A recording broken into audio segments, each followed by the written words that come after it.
So much is happening right now, and this is only the beginning because, of course, this is a cycle. As we see, the interest rates are quite high compared to what we had just a few years ago. And for a lot of companies, they are unable to deal with this. SVB was one of those examples, but they're not the only one. Even Neil Kashkari, president of the Fed, said there's other banks that are in that same position. I want to talk about what's happening today and give you a little bit of insight you need to know. So you came here for the truth, so let me unveil that for you. The first thing I want to talk about is SVB. And if I highlight this for just a second, you really see how far we've gone in such a short period of time. First Citizens recently acquired failed Silicon Valley Bank, leading to a spike in regional bank shares. The federal government is also considering expanding their lending program to help struggling First Republic Bank. There's a lot happening here, and none of it is actually resolving anything. This is a band-aid on top of a gunshot wound. Okay, that's what we're dealing with though. And here it is. You could see that. The information you may want to know directly from the FDIC, it's there. And we also have First Citizens adds to its collection of failed banks with SVB purchase. The deal gives the North Carolina bank $219 billion in assets. 3 years ago, it had $42 billion. So the point here is that some companies are winning. When somebody loses, there's a potential that somebody else is winning. And who was the first to win in this circumstance? It was jpmorgan, it was Bank of America, because all of those deposits were moving over to the quote-unquote safer banks. And now, of course, there is concern with these small banks, the medium-sized banks. I showed you the charts before. Now, they don't have the liquidity that these big banks do, and they are in a state of panic right now.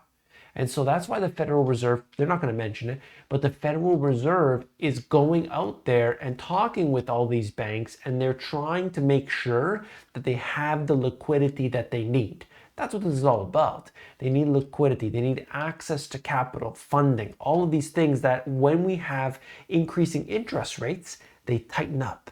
So when there's that tightening effect, it has a direct impact on the banks, the lenders, because they cannot give out that cash as they would before. That means they can't get a return. If they're buying assets, they're taking in deposits, they're a bank, then that's short term. But they're buying assets that are long term. And so if suddenly a bunch of people start moving their money out, well, what do? We have a problem with liquidity. And so that's what's going on here today. Okay.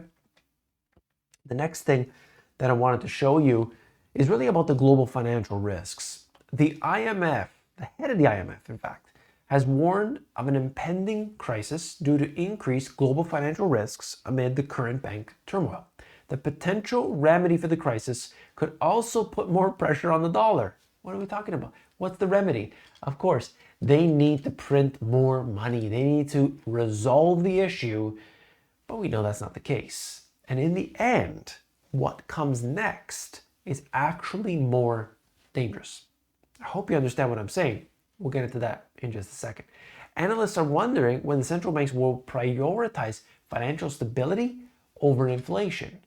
For a lot of people, I think that they are simply dumbfounded how we even got into this place. And how we got into this mess in the first place. Think about it. We were told all along the banks are safe. Global financial risks have risen amid turmoil, according to the IMF chief. And, they're no stranger to pointing out the risks that are there. I really like the reports that the IMF does. I don't like their solutions, I'll tell you that. Their reports are good, though.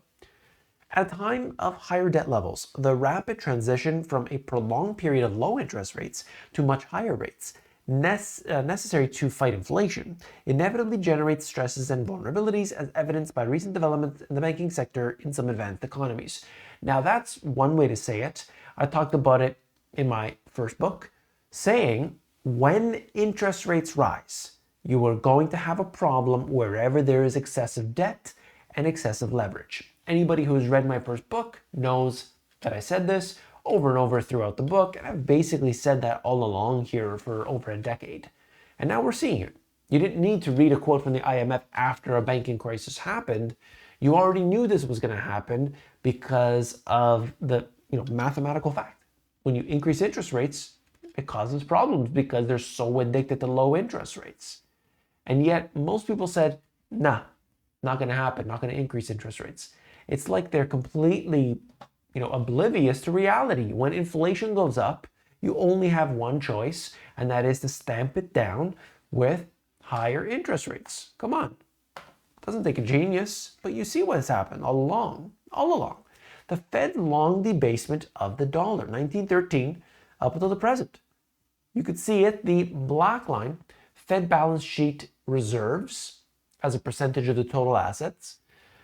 And then we have purchasing power of the consumer dollar based off of the CPI. And so look at it. Dollar's value has steadily eroded as the quality of assets held by the Fed has deteriorated. So of course, it doesn't, you don't have to be, somebody who loves gold or wants gold in the monetary system. You don't have to be. But understand something. When the Federal Reserve was first enacted, that was an issue. They started to, really take effect in the late part of the 20s. Well, that was a problem. They really debased the currency. You saw what happened, 40% overnight. That occurred in 1933. We also had 1971. Nixon takes the whole world, off the gold standard, which was the last remnants of the gold standard, that is, the dollar standard. And no longer was it backed, the US dollar, backed by gold. And so what happened? Ever since, you look at any chart from the early 70s up until now, just look at any chart for any 100 different things. It starts right there, because that last link to anything real, gone. Debt becomes money at that point. 1971, instantly debt became money. Debt became money. Do you understand? Like, people are trying, I need to save, I need to save, I need to save. But what do the richest of the rich people do? They have debt. They have a lot of debt. You have to understand this. The more debt they have, the more they can control. It's a very unusual concept, and I still struggle with it, because what I was taught and what I was taught from a young age, and what I was surrounded with, and all books I've read, and all these things, but then trying to shift my paradigm to understanding that debt has become money. That's the monetary system. Now, that might change in the future, but right now, that's not the case. Debt is money. It's wild.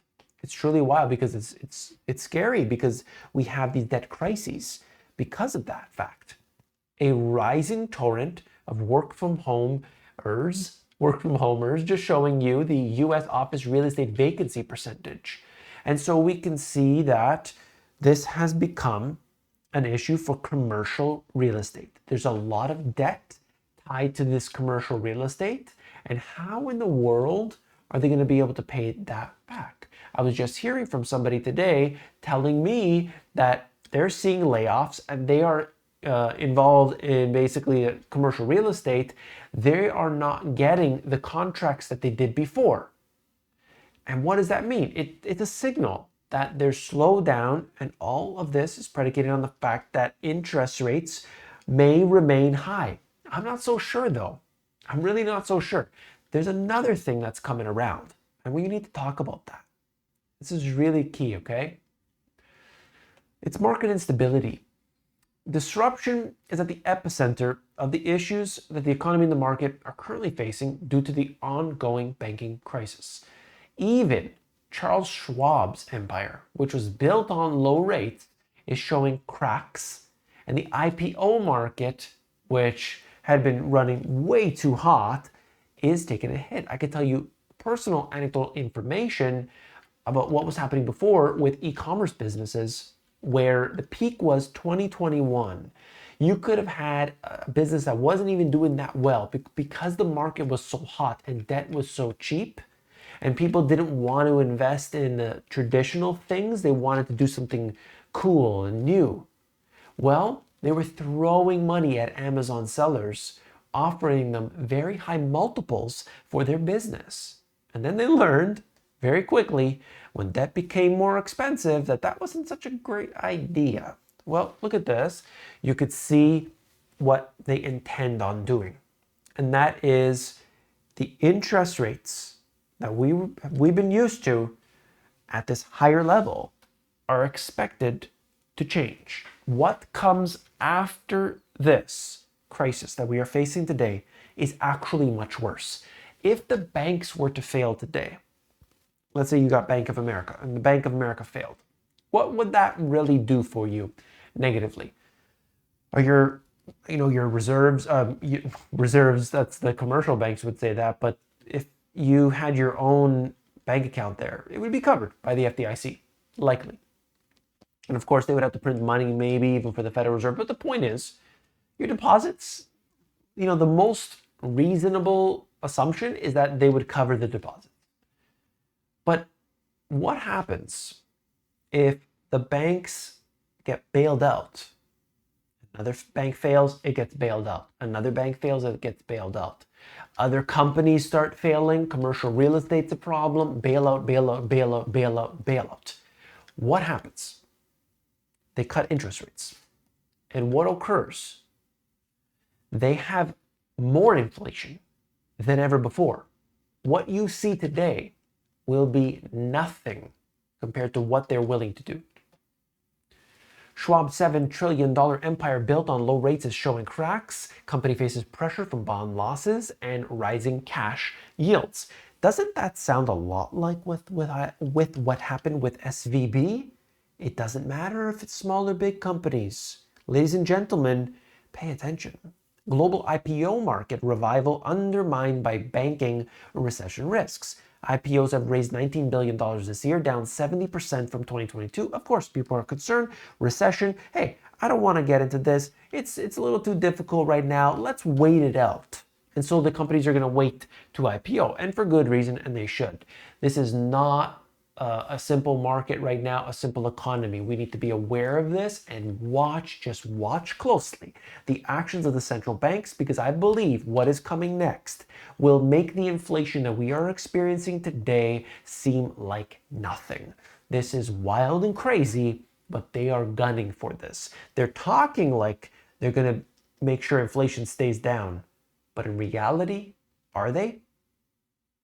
Are they? What do you think? Let me know in the comments below. If you are not already an insider, you have to be. That's the best place to be so we can have this conversation together. I will email you the daily video. One video a day, I'm going to email you plus one important point that you need to know. It's key. Key stuff, free, totally free. It'll be right here or at themoneygps.com. Scroll down to the bottom, fill in your email, and you'll get that. You've got to be an insider. I'll see you tomorrow. Take care.